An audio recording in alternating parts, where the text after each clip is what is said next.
আপনারা কি জানেন কিয়ামতের ময়দানে আল্লাহর কাছে বান্দা কোন আমল করলে হিসেব ছাড়া জান্নাতে যাবে? জানেন কেউ? বলতে পারেন কেউ? ভাই, আল্লাহর কাছে হিসেব দিয়ে জান্নাতে যাওয়া কি সহজ কাম না কঠিন কাজ? আরে আল্লাহর কাছে তো অনেক দূরের কথা। আপনি যে প্রতিষ্ঠানে চাকরি করেন তার মালিকের কাছে, উপরস্থ বসের কাছে একেবারে পুঙ্খানুপুঙ্খ করে প্রতিটা পয়সার হিসাব দিয়ে একদম সবকিছুতে পারফেক্টনেস প্রমাণ করা, এটাই তো একটা কঠিন কাজ, দুঃসাধ্য কাজ। সেখানে সারা জীবনের হিসাব আল্লাহর কাছে দিয়ে পাই পাই করে তারপর আপনি জান্নাতে যাবেন, বিষয়টা এত সহজ না। তাহলে হিসেব ছাড়া আল্লাহ তাআলা এমনিতে বলবেন হিসাব টিসাব নাই, তোমাকে এমনি জান্নাতে দিলাম, এটা চান আপনারা? দেখুন কোরআনে কারীম আল্লাহ তাআলা বলছেন, ইন্নামা ইউওয়াফাস সাবিরুনা আজরাহুম বিগাইরি হিসাব। আল্লাহ বিনিময় দেওয়ার ক্ষেত্রে, সওয়াব দেওয়ার ক্ষেত্রে দুনিয়াতে যারা সবরকারী হবে, যারা ধৈর্যশীল হবে, যারা সহিষ্ণু হবে, যারা নিজেকে নিয়ন্ত্রণ করতে পারবে, এই সবরকারীদেরকে আল্লাহ তাআলা হিসেব ছাড়া দিবেন, তাদেরকে সওয়াব দিবেন হিসেব ছাড়া। তাহলে আপনি যখন আপনার কর্মস্থলে থাকবেন আপনাকে ধৈর্য ধারণ করতে হবে। আপনি যখন পাবলিক পরিবহনে উঠবেন আপনার মাথা ঠান্ডা রাখতে হবে। আপনি যখন আপনার বাসা বাড়িতে থাকবেন আপনার মাথা ঠান্ডা থাকতে হবে।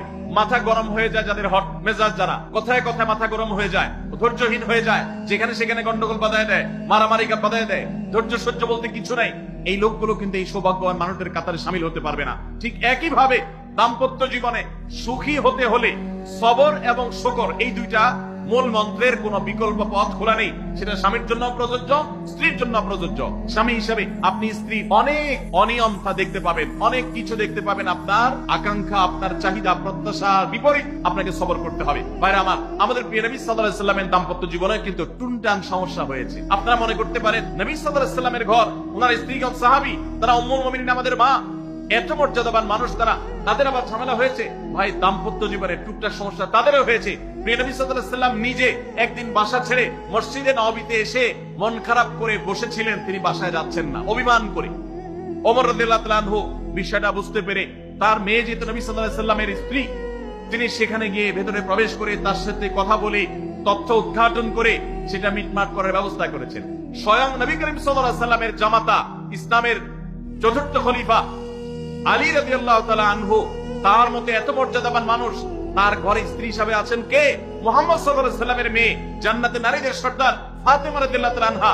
এত বড় মানুষ তারা, স্বামী স্ত্রী দুইজন, দুই দিককার নেতৃত্বে, একজন যুবকদের নেতৃত্ব দিবে, আরেকজন জান্নাতি যুবতীদের, নারীদের নেতৃত্ব দিবে। এত বড় মর্যাদাবান মানুষ, তাদেরও দাম্পত্য জীবনে কিন্তু টুনটান হয়েছে। একবার আলী রাদিয়াল্লাহু তাআলা আনহু এসে মসজিদে টানটান হয়ে শুয়েছিলেন মাটিতে, মনটা খারাপ, ঘরে একটু হালকা ঝামেলা হয়েছে, এই জন্য মসজিদে নববীতে এসে মাটিতে শুয়ে আছে। নবী করিম সাল্লাল্লাহু আলাইহি ওয়াসাল্লাম দেখে বুঝতে পেরেছেন, টের পেয়ে গেছেন যে কিছু একটা হয়েছে বাসায়। তখন তিনি জামাইকে ডেকে বললেন, কুমিয়া আবা তুরাব, এ মাটির বাপ, মাটিতে শুয়ে আছেন, এজন্য রসিকতা করে বললেন, এই মাটির বাপ উঠো, দাঁড়াও দেখি কি হয়েছে বলো। ভাইরা আমার, দাম্পত্য জীবনে টুকটাক সমস্যা হবেই হবে। যারা বিয়ে করেন নাই আগে থেকে প্রস্তুত থাকেন, বুকে পিঠে ছালার বস্তা সব বেঁধে রেডি থাকেন। বিশেষ করে সময় যেভাবে গড়াচ্ছে তাতে করে সামনে থেকে হেলমেট পরেও যাওয়া লাগতে পারে। শুধু যাওয়া না, বাসায় ঢোকার সময় বাইক থেকে নামার পরে হেলমেটটা আগে খুলবেন না, আগে যা বুঝবেন পরিস্থিতি কি, তারপর হেলমেট খুলবেন। বুঝেন নাই? দাম্পত্য জীবনে টুকটাক সমস্যা হবেই, এটা প্রত্যাশিত। মনে রাখবেন, এই জিনিসটা যদি আপনি আগে থেকে মাথায় রাখেন তাহলে আপনার কষ্ট অনেকখানি দূর হয়ে যাবে। আমরা অনেকে আকাশ থেকে নেমে পড়ি, কি বলে, এত বড় সাহস, এই কথা বলতে পারে কেন? ভাই আশ্চর্য হচ্ছেন কেন? এর চেয়ে বেশি কথা বলতে পারে, মাথা বাড়ি মারছে, আরে ভাই ছুরি মার নাই, শুকর আদায় করে। বুঝেন নাই কথা?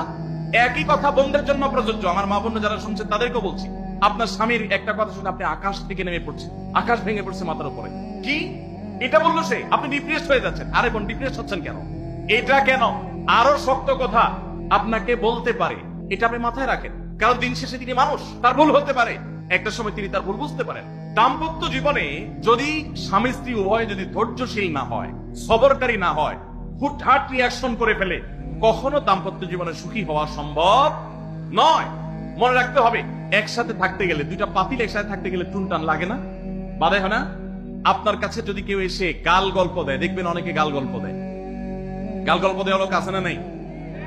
ভাই 30 বছর সংসার করেছি, জীবনে আমাদের একটা কথা হয়নি, ডাহা মিথ্যু, এ লোক ডাহা মিথ্যু। আপনার 50 বছরের সংসারে কোনো বিষয় হয় না। হ্যাঁ, ঝগড়া করেন না সেটা ভিন্ন বিষয়, কিন্তু ভিন্ন মত হবে না, দ্বিমত তৈরি হবে না, নিজেদের মধ্যে ভুল বোঝাবুঝি তৈরি হবে না, একবারও হবে না জীবনে, অসম্ভব। মোহাম্মদ সাল্লাল্লাহু আলাইহি সাল্লামের ঘরে যদি হয়ে থাকে, আলী রাদিয়াল্লাহু তাআলা ফ্যামিলিতে যদি হয়ে থাকে, সাহাবীদের ঘরে করে যদি হয়ে থাকে, আপনি কে?